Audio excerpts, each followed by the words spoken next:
जी हाँ साथियों, भाई जॉब सुरक्षा कर्मचारियों को लेकर जो भाई सुबह सुबह जो है एक और ताज़ा जानकारी लिया है यहाँ, जिसके अंदर जो अलग अलग प्रकार से आपको जो है डॉक्यूमेंटों के बारे में जो है जानकारी देवांगे। ये डॉक्यूमेंट आप जो है अपने अपने तैयार करवा लीजिए। कौन सा डॉक्यूमेंट आपको जो है कहाँ से मिलेगा उसके बारे में भी आपको जो है जानकारी देने वाले हैं यहाँ। तो सबसे पहले तो बात कर लिया भाई यहाँ पे आपकी मेन चीज़ आओ भाई कि आप जो है किस सर्विस प्रोवाइडर के तहत आप जो है लगे हुए थे। यहाँ पे जो भी आपको वो डेट जो है मेंशन करनी है और इसके साथ में आपको उसका एक्सपीरियंस सर्टिफिकेट भी चाहिएगा। अब आप लोग कहोगे जी एक्सपीरियंस सर्टिफिकेट हमारे पास में है नहीं और हम जो है किस प्रकार का एक्सपीरियंस सर्टिफिकेट जो है बनवाने का काम करा, तो उसकी जो मैं फ़ोटो लेके आया हूँ आपके लिए। तो ये देख लीजिए भाई, इस प्रकार की जो है लैंग्वेज आपको अपने एक्सपीरियंस सर्टिफिकेट अंदर अंदर जो भी लिखवा लेनी है। और वो जो भी आपका जो सर्विस प्रोवाइडर यानी कि आपका जो ठेकेदार था वो जो भी आपको इस प्रकार से बना के दे देगा। यहाँ पे जो भी शुरू में ये लिखवा लेना, उसके जो है ठेकेदार की यहाँ पे जो भाई जो उसका फाइल का जो नंबर है वो डाल देगा कि कौन सी फाइल के तहत जो वो नंबर लगा हुआ है, फिर डेट आपकी मेंशन कर देगा। और इस प्रकार से आपको जो भाई यहाँ पे लिख के सर्टिफाइड कराया जावा कि ये जो भाई हमारे इस फर्म के तहत ये नाम था, ये पिताजी का नाम था और जो भी इस पर जो है लगा हुआ था। और यहाँ पे जो भाई आपकी कौन सी पोस्ट थी और कौन सा डिपार्टमेंट था।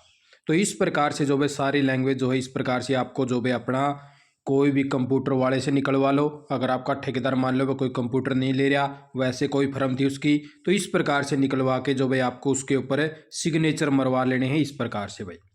और एक हरियाणा कौशल निगम का भी आपको जो इस प्रकार से एक्सपीरियंस सर्टिफिकेट अपने डीडीओ से मिल जाएगा। हरियाणा कौशल निगम का भी अगर आपको लगाना पड़ेगा तो डीडीओ से जो भी इस प्रकार से मिल जाएगा। जब आपकी डेट एचकेआर में ज्वाइन होने के बाद में आई थी, उससे पहले का आप जो है ठेकेदार से निकलवा लीजिए उसके लेटर पैड के ऊपर। अब जैसे हरियाणा कौशल निगम का लेटर पैड है, इसी प्रकार से आपको अपने ठेकेदार का लेटर पैड के ऊपर ये सारी चीज़ें इस प्रकार से लिखवा के अपना जो है एक्सपीरियंस तैयार करवा लीजिए जिस भी ठेकेदारी के तहत आपने काम कराया था। उसके बाद में आपको जो है एक और चीज़ की ज़रूरत पड़ा है यहाँ पे, ये भाई आपकी सैलरी जो 31 जुलाई 2024 को आपको मिला करती, यानी कि 31 जुलाई 2024 को आप हरियाणा कौशल निगम के तहत लगे हुए थे। तो आपको हरियाणा कौशल निगम का जो भी डीडीओ इस प्रकार से जो भी सैलरी स्लिप आपको निकलवा के दे देगा। तो वो सैलरी स्लिप भाई आपको इस प्रकार से जो है मिल जाएगी। यहाँ पे जो है साफ साफ जो है लिखा हुआ है जुलाई 2024, ये जो है सैलरी स्लिप आपको चाहिए। यहाँ पे जो भाई आपका जो है वेजेस भी लिखा हुआ है कि आपको उस टाइम जो है कितना वेजेस मिला करता, आपकी नेट पेबल जो है कितनी थी, कितनी आपके अकाउंट के अंदर पहुँचा करती। तो इस प्रकार से जो है 19,450 जो आपकी सैलरी थी, जो बेसिक वेजेस आपको मिला करता। तो इस प्रकार से आपको जो है जुलाई 2024 की जो सैलरी स्लिप है, ये आपका जो डीडीओ है हरियाणा कौशल निगम का, वो जो है आपको निकाल के दे देगा अपने पोर्टल से। उसके पोर्टल के ऊपर जो है ये मिलेंगी दोनों चीज़ें, एक तो आपका एक्सपीरियंस सर्टिफिकेट जब से आप लगे थे अब तक का टोटल आपका जो है एक्सपीरियंस सर्टिफिकेट निकल जाएगा, अब तक का निकलवा लो। उसके अंदर लास्ट लग की जो है डेट दी हुई है अगस्त लग की, यानी कि आपका अब तक का एक्सपीरियंस सर्टिफिकेट आ जाएगा, कोई समस्या वाली बात नहीं रहेगी। और एक आपको जो है अपनी ये सैलरी स्लिप जो है निकलवा लेनी है और साथ के साथ में आप जो है अपनी अगस्त की भी जो है सैलरी स्लिप निकलवा सको। लेकिन यहाँ पे जो है बात कर आपका जो फार्म भरने लग रहे हैं यहाँ पे, तो यहाँ पे जो है आपको 31 जुलाई 2024 की आपकी मासिक पारिश्रमिक में क्या थी जो आपको अगस्त 24 के महीने में प्राप्त हुई है, यानी कि 31 जुलाई 2024 का जो है आपको रेट यहाँ पे डालना है। इसीलिए आपको जो है जुलाई वाली सैलरी स्लिप चाहिएगी। कुछ भाई कहूँगे जी यहाँ पे अपलोड करने का ऑप्शन नहीं है तो सैलरी स्लिप की क्या ज़रूरत है, तो आपको जो है सैलरी स्लिप अपलोड करने का भी ऑप्शन आवा है लास्ट के पॉइंट में, वो भी जो मैं आपको दिखाऊंगा। इसलिए आपको सैलरी स्लिप तो चाहिएगी। कुछ भाई कह रहे थे जी हम वहाँ से रेट देख लेंगे, यहाँ से रेट देख लेंगे, तो रेट देखने से काम नहीं चलेगा, आपने वहाँ सैलरी स्लिप चाहिए भी की। अब आप नो कह दोगे जी हमने वहाँ कहाँ पे चाहिएगी, तो आपने वहाँ सैलरी स्लिप जो भाई यहाँ पे चाहिएगी। यो दे रखा लास्ट में पॉइंट, आप जब आप फाइनल सबमिट के पास में पहुंचोगे उस टाइम ये जो है चीज़ दे रखी है कि आपको जो है 16 अगस्त 2024 से पहले जो पारिश्रमिक की पर्ची थी उसका जो है संलग्न करने का काम भी करें। ये आ गई ना, यहाँ पे आपको अपलोड करनी पड़ेगी। अब जो भाई आपको चाहिएगा आपका डिम्प्लॉयमेंट ऑफर लेटर, ये जो भाई काफ़ी सारे जो है साथी कह रहे थे कि सर हमारा ऑफर लेटर हमारे पास में नहीं है तो हम कहाँ से निकलवावा। तो यो जो ऑफर लेटर भाई आपको अपने डीडीओ के पास में जाना है, वहाँ पे भी ऑप्शन है।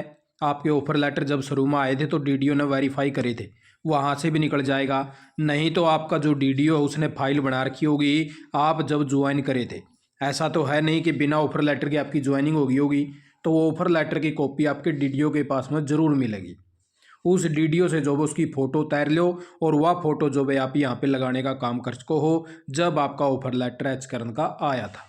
ठीक है भाई। अब ये जो ऑफर लेटर आपका किस प्रकार का हुआ है तो ये ऑफर लेटर भी देख लो भाई। इस प्रकार का ऑफर लेटर जो भाई आपको हरियाणा कौशल रोजगार निगम का मिला है। उस टाइम आपका जो भाई क्या रेट था और कौन से टाइम जो आप ज्वाइनिंग पर लगे और उस टाइम आपकी कौन सी पोस्ट थी, आपकी एच करन की आईडी क्या है, सारी जो भाई इस पत्र के अंदर होती है भाई।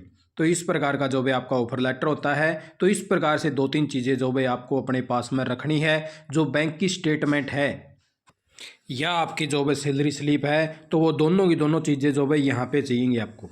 या तो आपके पास में सैलरी स्लिप हो या आपके बैंक की स्टेटमेंट हो, वह कौन से बैंक के अंदर जो आपकी सैलरी पहुंचा करती। तो इस प्रकार से यहाँ पे जो भाई आपको वो भी चाहिएगी। इसलिए आपको अपनी जो बैंक स्टेटमेंट है भाई वो भी निकलवा लेनी है अपने बैंक से।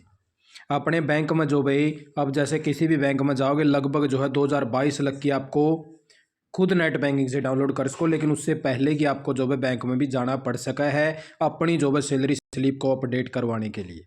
यहाँ पे जो है आपको बैंक स्टेटमेंट के अंदर भी जो है एक ऑप्शन दिया गया है जहाँ पे बताया गया है कि आप जो है लास्ट महीने की जो है डाल सको हो आप जब वो दोनों पॉइंट पढ़ोगे। यहाँ पे जो है जो आपकी जो 2 PDF लगा रखी है पोर्टल के ऊपर है, वो जो है मेन चीज़ें रहने वाली हैं। आपको जो भी फार्म भरना है इनको इनके अकॉर्डिंग ही भरना है, इन्हीं को पढ़ के भरना है, अच्छे से पढ़ना है। किसी के जो भी बकावे में मत आओ, हम सिर्फ एक इन्फॉर्मेशन प्रोवाइडर, हाँ आपको सिर्फ एक इन्फॉर्मेशन दे रहे हैं, बाकी करना आपको अपने माध्यम से है। या जो भाई यहाँ पे एक चीज़ लिखी हुई है संबंधित सेवा वर्ष के किस माह की बैंक स्टेटमेंट अथवा पे स्लिप जो भी अपलोड की जा सकती है। तथापि अधिक सटीकता एवं सत्यापन हेतु यह अनुशंसा की जाती है कि संबंधित सेवा वर्ष के पिछले अंतिम माह की प्राश्रमिक पर्ची अपलोड की जाए। उदाहरण, यदि सेवा वर्ष 2/3/18 से लेकर 2/3/19 तक रहा आपका, तो अंतिम महीने की प्राश्रमिक पर्ची या प्राश्रमिक प्रमाण अपलोड किया जाना जो है उपयुक्त होगा। तो यहाँ पे जो है आप देख सको कि अंतिम महीने की जो है पर्ची यहाँ पे बोल रहा है कि वो जो है आप लगा सको हो। बाकी आप जो है 2-3 महीने उसके अंदर आ जाओगे स्टेटमेंट के अंदर, वो भी अपने लगा सको, क्योंकि एक रेफरेंस के तौर पर है ताकि डीडीओ वेरीफाई कर सके कि आप वाक्य में जो है लगे हुए थे और आपको ठेकेदार ने इतनी सैलरी दी थी। ऊपर आगे जो है चोटी के पास में जाओगा वो भी चेक कर सका है और सरकार भी देख सका है कि आपने जो भी वाक्य में काम कर रखा, कोई फर्जी काम नहीं कर रखा, ये आपकी जो है सैलरी थी और ये आपका अनुभव प्रमाण पत्र था। सारी चीज़ें आपको जो अच्छे से फिलअप करनी है, अच्छे से लगानी है। ये कुछ डॉक्यूमेंट थे, अपने अपने तैयार करवा लीजिए। आप लगे यही ताज़ा जानकारी देगा। फिर भी कोई समस्या रहेगी, कोई कमेंट हो तो आप जो है कमेंट कर सकें। आपने वीडियो देखी, आपका बहुत बहुत धन्यवाद। जय हिंद, जय भारत, जय हरियाणा।